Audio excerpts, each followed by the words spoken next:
Bulletin का बाकायदा आगाज करेंगे। खवारिज के एक ग्रुप ने शुमाली वज़ीरिस्तान के इलाके हसन खेल में दरअंदाजी की कोशिश की। सिक्योरिटी फोर्सेज ने पाक अफगान बॉर्डर पर खवारिज की दरअंदाजी की कोशिश को नाकाम बना दिया। शदीद फायरिंग के तबादले में 8 खवारिज हलाक और 4 जख्मी हुए।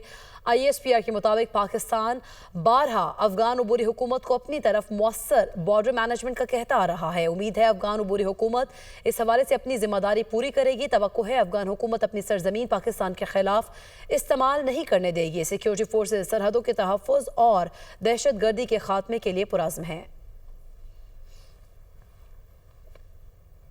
पाकिस्तान से गैर कानूनी मुकीम गैर मुल्कियों का इनखला जारी। 1336 अफराद मुतल्लिका इदारों की मदद से डिपोर्ट। पंजाब में 24 घंटे के दौरान 2772 से ज़ायद गैर कानूनी मुकीम अफराद को होल्डिंग सेंटर्स पहुँचा दिया गया। कराची में बसेस के जरिए 300 गैर मुल्की सुल्तानाबाद बेस कैंप से रवाना। गैर मुल्कियों को बरास्ता जैकबाबाद चमन बॉर्डर पर अफगान हुकाम के हवाले किया जाएगा। रावलपिंडी में भी अफगान सिटीजन कार्ड होल्डर्स के खिलाफ एक्शन। 353 से ज़ायद अफराद को तहवील में लेकर कैंप मुंतकिल कर दिया गया।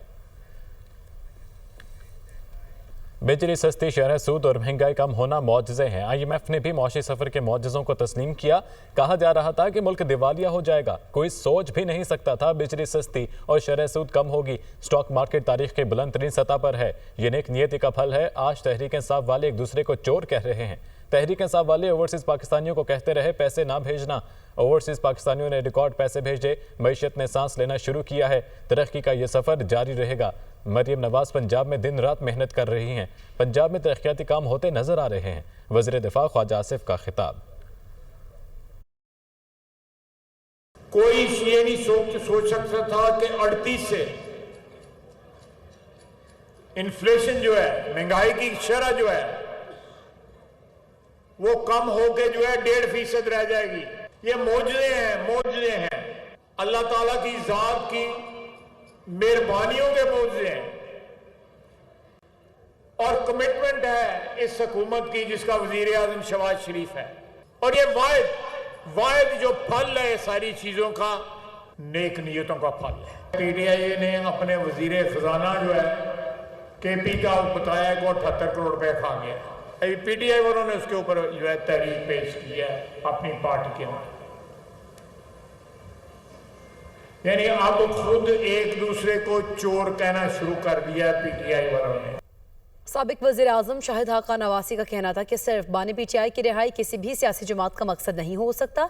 हमेशा मुल्क की बात करें, मुल्क की सियासत और मुल्क की बेहतरी की बात करें। जद्दोजहद का एक मकसद होता है। हमारी कोशिश अपोजिशन की सोच को इकट्ठा करना है। अपोजिशन मुल्क की सियासत का एक अहम हिस्सा होती है। पिछले 1 साल में हुकूमती कारकर्दगी सामने है। अपोजिशन की कारकर्दगी भी सिफर है। सियासत अपोजिशन और हुकूमत से होती है। हमें सियासी दुश्मनी को ख़त्म करना पड़ेगा। ये जो एक बात की जाती है कि हमारा मकसद सिर्फ इमरान खान साहब को जेल से निकालना है, ये कभी किसी सियासी जमात का मकसद नहीं हो सकता। आप मुल्क की बात करें, मुल्क के सियासत की बात करें, मुल्क के मसाइल की बात करें, आइन की बालादस्ती की बात करें, कानून की पुरानी की बात करें। हमारी ये कोशिश है कि अपोजिशन की जो सोच है वो इकट्ठी हो। अपोजिशन मुल्क की सियासत का हिस्सा होती है और जहाँ पर पिछले 1 साल में हुकूमत की कारकर्दगी भी आपके सामने, अपोजिशन की कारकर्दगी भी सिफर रही है। इसलिए हमारी ये कोशिश है कि अपोजिशन की जमातें इकट्ठी हों। सियासत अपोजिशन और हुकूमत की होती है। दरियाई सिंध पर किनाल्स मंसूबे के खिलाफ शहर शहर एहतजाज। GDA PTI समेत दीगर जमातों का कराची प्रेस क्लब के बाहर मुजाहिरा। दरियाई सिंध से किनाल निकालने के खिलाफ नारेबाजी। नौशहर फिरोज में राशिद सुमरो की क़यादत में JJY कारकुन सड़कों पर आ गए। दरियाई सिंध पर किनाल्स की तामीर की शदीद अल्फाज में मजम्मत। जमशुरू में जमीयत उलमा इस्लाम के कारकुनान ने अलमंजर पुल पर धरना दे दिया। ट्रैफिक रवानी मुतासर। दरिया सिंध पर किनाज मंसूबे के खिलाफ शहर शहर एहतजाज जारी है। GDA PTI समेत दीगर जमातों का कराची प्रेस क्लब के बाहर मुजाहिरा। नौशहर फिरोज में राशिद सुमरो की क़यादत में JJY कारकुनान सड़कों पर निकल आए और एहतजाज किया। जमशुरू में जमीयत उलमा इस्लाम के कारकुनान ने अलमंजर पुल पर धरना दे दिया और जिसके बायस ट्रैफिक रवानी शदीद मुतासर रही। अमेरिका के सीनियर ओहदेदार एरिक मेयर 8 से 10 अप्रैल तक इस्लामाबाद का दौरा करेंगे। तर्जुमान अमरीकी महकमे खारजा के मुताबिक एरिक मेयर पाकिस्तानी हुक्काम से अहम मुलाकातें करेंगे। Eric Meyer Pakistan mineral investment forum में शिरकत करेंगे। दौरे का मकसद कीमती मादनियात के शोबे में अमरीकी मफादात को फ़रोग़ देना है। एरिक मेयर पाकिस्तानी हुक्काम से दहशतगर्दी के खिलाफ ताउन पर बातचीत होगी। एरिक मेयर पाकिस्तानी हुकाम से अमरीकी कंपनीज के मौके पर बात करेंगे। अमरीकी वफ्द में मुख्तलिफ इदारों के नुमाइंदे शामिल होंगे। एरिक मेयर का दौरा पाक अमरीका ताउन का तसलसल है। वज़ीर-ए-आज़म शहबाज शरीफ और सदर मुस्लिम लीग नून नवाज शरीफ 11 अप्रैल को लंदन जाएंगे। वज़ीर-ए-आज़म बेलारूस के दौरे के बाद लंदन जाएंगे। शहबाज शरीफ 3 रोज़ जबकि नवाज शरीफ 2 हफ्ते तक लंदन में क़याम करेंगे। नवाज शरीफ लंदन से दोबारा सियासी सरगर्मियों का आगाज़ करेंगे।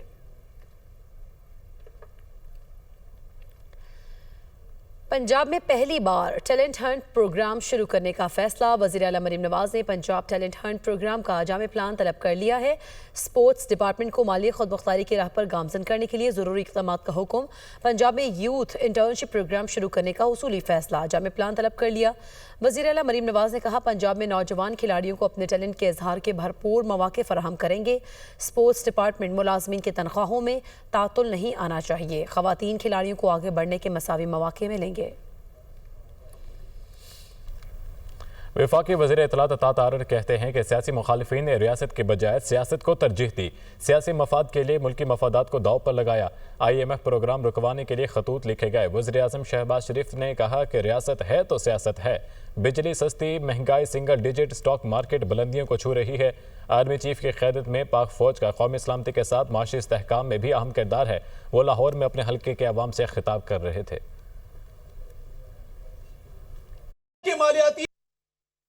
सियासी तौर पे भी लोगों ने इस मौके पर अपने सियासी मफादात को तरजीह दी और रियासत को तरजीह नहीं दी। आप लोगों को, पाकिस्तान की आवाम को तरजीह नहीं दी। IMF को लेटर लिखे गए, मगर तब वज़ीर-ए-आज़म शहबाज शरीफ ने नारा लगाया कि सियासत नहीं रियासत, ये रियासत पाकिस्तान है तो हम हैं। दुनिया के मालियाती इदारे आज पाकिस्तान की तारीफ कर रहे हैं। महंगाई कम तरीन सतह के ऊपर आ चुकी है और तारीख में बहुत कम हुआ है कि महंगाई भी कम हो रही हो, स्टॉक मार्केट भी ऊपर जा रही हो और बिजली भी सस्ती हो रही हो और तमाम आदादो शुमार ये बता रहे हो कि पाकिस्तान उड़ान भर चुका है, पाकिस्तान टेक ऑफ कर रहा है और ये उड़ान पाकिस्तान के तहत पाकिस्तान इंशाअल्लाह ताला दुनिया की बेहतरीन इकोनॉमीज में होगा। पाक फौज का इदारा जनरल सईद आसिम मुनीर एक मुहब्बे वतन पाकिस्तानी हैं, उनका भरपूर इसमें किरदार है। जहां पाकिस्तान की सालमियत के लिए किरदार है, वहां पाकिस्तान की मईशत के लिए जो भरपूर किरदार अदा एक पूरी टीम कर रही है, मैं समझता हूं ये मिसाली है। सीनियर वजीर पंजाब मरीम औरंगजेब ने कहा, मुल्क को इंतशार का निशाना बनाने वाली जमात खुद इंतशार का शिकार हो गई। दूसरों को चोर डाकू कहने वाले आज एक दूसरे पर करप्शन के इल्जामात लगा रहे हैं। बानी PTI ने 4 साल में मईशत का बेड़ा गर्क किया। नहरों के मामले पर किसी जमात को सियासत नहीं करनी चाहिए। किसी का पानी चोरी नहीं हो रहा, ना हो सकता है। बिजली की कीमतें कम करने पर वज़ीर-ए-आज़म शहबाज शरीफ को सैल्यूट करती हूँ। मुल्क को इंतशार की नज़र करने वाली जमात आज खुद इंतशार की नज़र हुआ है। दूसरों को चोर चोर चोर कहने वाले आज एक दूसरे को चोर कह रहे हैं। 4 साल इन्होंने मईशत को भी तबाह किया, मुल्क को तबाह किया, मुल्क की मईशत की बुनियादें हिलाई, मईशत का बेड़ा गर्क किया, मुल्क को डिफ़ॉल्ट किया। क्यों? वोट ऑफ नो कॉन्फिडेंस आ गया अपनी सियासत को बचाने के लिए। इनके वक्त में आटा ख़त्म, चीनी ख़त्म, CPEC ख़त्म, मंसूबे बंद। किसी का कोई पानी चोरी नहीं हो रहा, ना चोरी हो सकता है इस वक्त, इस दौर में जब आइन मौजूद है। ये ऐसा मसला है कि इसके ऊपर हमें किसी को भी, किसी जमात को, किसी फ़र्द को इसके ऊपर सियासत नहीं करनी चाहिए। ये सूबाई मामलात हैं और ये किसी किस्म की जो सूबाइयत है या सूबे के हकूक़ हैं, उसके ऊपर ये कंट्रोवर्शियल बातें कर जो भी कर रहे हैं उनको नहीं करनी चाहिए। इसके लिए CCI का फोरम मौजूद है। काउंसिल ऑफ कॉमन इंटरेस्ट हमारे आइन का हिस्सा है। मैं सलूट करती हूँ शहबाज शरीफ साहब। ये जो अनाउंसमेंट है ये हम सब के लिए एक बहुत बड़ी खुशखबरी है। वफाकी वजीर अमीर मकाम का कहना है कि जिन मुश्किलात में शहबाज शरीफ को जिम्मेदारी दी गई, लोग इंतजार में थे कि पाकिस्तान डिफ़ॉल्ट करे। वज़ीर-ए-आज़म शहबाज शरीफ ने अनथक मेहनत और टीम वर्क से नामुमकिन को मुमकिन बनाया। मुल्क की मईशत और बरामदात में इजाफा हो रहा है, स्टॉक मार्केट में इजाफा हो रहा है, गुड गवर्नेंस में बेहतरी आ रही है, IPPs की मद में रिफॉर्म्स आ रहे हैं। 12 साल से खैबर पख्तनख्वा और 4 साल विफाक में नाअहल लोग हुकूमत में रहे। जिन मुश्किलात में शहबाज शरीफ साहब को जिम्मेदारी दे दी गई, तो सारे लोग इंतजार में थे कि कब पाकिस्तान डिफॉल्ट कर जाएगा, मगर उसकी अनथक मेहनत और एक टीम वर्क से वही नामुमकिन को मुमकिन बना दिया। आप देख रहे हैं कि किस तरह मुल्क को माशी इस्तेहकाम मिल गया। मुल्क की बरामदात में रोज बरोज इजाफा होता जा रहा है। आप स्टॉक एक्सचेंज की तरफ देखें, वही किस लेवल पर जाके गया और मुल्क की मईशत दिन ब दिन मजबूत होती जा रही है। आप ये IPPs के मद में देख रहे हैं कि इसमें कितने रिफॉर्म्स आए। 12 साल से वही नाहल लोग यहाँ मुसल्लत और 4 साल मरकज में रहे। इस मुल्क को अगर कोई आगे लेके जा सकते है तो वही P. मिलन की leadership. Chief of army staff का जिक्र जरूर करना चाहता हूँ कि उसकी भी मैंने जितनी दिलचस्पी देखी है हर एक काम में अपना हिस्सा डालने का कि आप बेहतरी आ जाए, मुल्क की मईशत मजबूत हो जाए। वज़ीर ममलिकत रेलवे बिलाल असर कियानी ने कहा, IMF को एतमाद में लेते हुए बिजली की कीमतें कम की। अवाम को बिजली की कीमतों में कमी का फ़ायदा आइंदा बिलों में नजर आएगा। बाकी लोग कहते थे ये मईशत हमने नहीं संभलती। वज़ीर आज़म ने कहा, बिजली निर्खों में कमी के लिए इक़दाम जारी रहेंगे। वज़ीर आज़म शहबाज शरीफ ने आर्मी चीफ के किरदार को भी सराहा। दहशत गर्दी के खिलाफ जंग में हम कामयाब होंगे। वो दीना में अवाम इज्तिमा से खिताब कर रहे थे।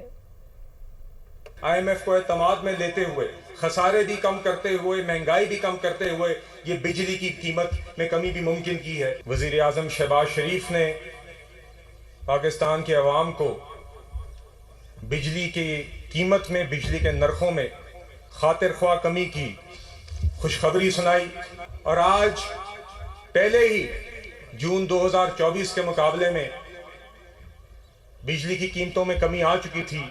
अब मजीद जो कमी का ऐलान किया है, इसका फायदा अगले बिलों में आप सबको नजर आएगा। और ये उस तरह के वादे नहीं है, ये उस तरह के ऐलानात नहीं है जिस तरह के माजी में लोग करते आए। जब हमने हुकूमत संभाली थी तो बाकी हुकूमत संभालने से इसलिए भाग गए थे कि उन्होंने कहा हमसे नहीं संभलता, ये हमसे नहीं संभलती ये मईशत, और उनका ख्याल था हम भी नहीं संभाल सकेंगे। और इसमें खास तौर पर वज़ीर आज़म शहबाज शरीफ ने भी आर्मी चीफ आसिम मुनीर साहब को उन्होंने क्रेडिट दिया। मैं दाद देना चाहूंगा हमारे जवानों को, क्योंकि जहां पर एक मुआशी जंग लड़ी जा रही है, वहां पर साथ ही साथ हम बतौर कौम एक दहशत गर्दी के खिलाफ भी जंग लड़ रहे हैं। शक्करगढ़ में जलालाबंद सैर के लिए आए 3 बच्चे दरिया रावी में डूब गए। डूबने वाले तीनों बच्चे जाँ बहक लाशें पानी से निकाल ली गईं। बच्चे अपने फैमिली के साथ सैर के लिए आए थे कि नहाते हुए डूब गए। रेस्क्यू ज़राए का कहना है कि शक्करगढ़ में जलालाबंद सैर करने के लिए आए 3 बच्चे दरिया रावी में डूब गए। डूबने वाले तीनों बच्चे जाँ बहक हो चुके हैं। और दहशतगर्द इसराइल के गजा पर वहशियाना हमले थम ना सके। 24 घंटों में मजीद 46 फ़लस्तीनी लुक़्मा अजल बन गए। एक ही रात में सिहोनी हमलों से 21 फ़लस्तीनी शहीद हुए। अरब मीडिया के मुताबिक गजा शहर में इसराइली ड्रोन हमले में बाप बेटी शहीद हो गए। इसराइली फ़ौज की जनूबी पट्टी में नकल मकानी करने वाले निहत्ते शहरियों पर फायरिंग से 6 अफराद शहीद हुए। सिहोनी फोर्सेस के हालिया हमलों में शहदा की तादाद 1000 से तजावुज़ कर गई। 7 अक्टूबर 2023 से जारी इसराइली बर्बरियत से शहदा की मजमूई तादाद 50,695 हो गई। 1,15,338 फ़लस्तीनी ज़ख्मी हो चुके, जबकि इसराइल ने जनूबी गजा में नया सिक्योरिटी कॉरिडोर कायम कर दिया। नेतन्याहू ने नए मौरिक कॉरिडोर का ऐलान किया। मीडिया रिपोर्ट्स के मुताबिक नया कॉरिडोर रफा शहर को बाकी गजा से अलग कर देगा। रमजान गुजर गया मगर महंगाई का अजाब न टला। गर्मी शुरू होने के बावजूद चिकन के रेट बदस्तूर आसमान पर। मार्केट में सब्जियां भी महंगे दामों पर फरोख्त की जा रही हैं, जबकि इंतजामिया के ऑफिसर लंबी तान कर सो गए हैं। आइए देखते हैं जाहिद आबिद की रिपोर्ट में। रमजान गुजर जाने के बावजूद ब्रायलर गोश्त के निर्ख नीचे न आए। सरकारी अफसरान दिन दिहाड़े शहरियों के लुटने का तमाशा देखने लगे। ब्रायलर गोश्त की सप्लाई बदस्तूर कम और सरकारी परचून रेट 595 रुपए फी किलो मुकर्रर है। मार्केट में ब्रायलर गोश्त 700 से 750 रुपए फी किलो तक बेचा जा रहा है। बाज़ दुकानों पर ब्रायलर गोश्त का रेट 800 रुपए फी किलो तक भी वसूल किया जा रहा है। बाजारों में फार्मी अंडे 234 रुपए दर्जन फरोख्त हो रहे हैं। अवाम कहते हैं महंगाई में कमी के असरात गोश्त के निर्खों पर क्यों नहीं पड़ते। इंतजामिया को गोश्त की कीमतें नीचे लाने के लिए अब हरकत में आना चाहिए। पूरे रोजे सही किया तो हुण टमाटर फिर 150 रुपए 200 रुपए प्याज वो 100 ते लै गए ने आलू लै गए ने 80 रुपया दे हर चीज़ तो असीं परेशान है घरों आई दा सोच के कुछ कि भी रेट अज लिखिया ते जाके पुछने ते परेशान हो जाने। मार्केट में चल जाए मार्केट वाले भी कहते हैं कि 900 रुपये किलो है 800 रुपये किलो है 850 रुपये किलो है ठीक है। बड़ा गोश्त है जो 1400 रुपये किलो बिक रहा है ठीक है और गवर्नमेंट रेट दे रही है 800 रुपये किलो। दूसरी तरफ सब्जियों की सरकारी रेट लिस्ट पर भी कहीं अमल दरामद नहीं हो रहा। मार्केट में प्याज 70, टमाटर 80 से 90 रुपए फी किलो फरोख्त, बाजारों में आलू 70 रुपए फी किलो तक बेचा जा रहा है। लीमू का सरकारी रेट 5 रुपए इजाफे से बदस्तूर 115 रुपए किलो मुकर्रर है। ताहम मार्केट में लीमू 200 रुपए किलो तक दस्तयाब हैं। रूसी दारुल हुकूमत मॉस्को में गुज़िश्ता रात से शदीद बर्फबारी जारी है जिससे निज़ाम से ज़िंदगी बुरी तरह मुतासिर हो गया। अब तक 4 इंच तक बर्फ़ पड़ चुकी है जबकि दर्जा हरारत -3 डिग्री सेंटीग्रेड तक गिर गया है। महकमे मौसमियात के मुताबिक बर्फबारी का ये सिलसिला 1 हफ्ते तक जारी रहेगा जबकि तेज़ हवाएं चलने का भी इम्कान है। मज़ीद तफसीलात जानते हैं मॉस्को में मौजूद नुमाइंदा दुनिया न्यूज़ शाहिद घुमन से। जी शाहिद। बिल्कुल, मॉस्को में गुज़श्ता रात से शदीद बर्फबारी जारी है और गैर मुतवक्का तौर पर होने वाली ये बर्फबारी सिर्फ मॉस्को में और उसके गिरदोनवा में हो रही है। अब तक 10 सेंटीमीटर यानी 4 इंच तक बर्फ़ पड़ चुकी है जबकि रूस के दीगर शहरों में बर्फबारी की कोई इतला नहीं है। हैरानकुन बात यह है कि रूस का सरतरीन इलाका यकूतिया, जहाँ पर सर्दियों में अमूमन दर्जा हरारत -50 दर्जा सेंटीग्रेड तक पहुँच जाता है, आज वहाँ का दर्जा हरारत 5 दर्जा सेंटीग्रेड है जबकि मॉस्को का दर्जा हरारत आज -3 दर्जा सेंटीग्रेड है। इंतजामिया की जानिब से सड़कों और गलियों से बर्फ हटाने का काम जारी है जबकि शहरियों को हदायत जारी की गई हैं कि वो गैर ज़रूरी सफ़र करने से परहेज़ करें। जी।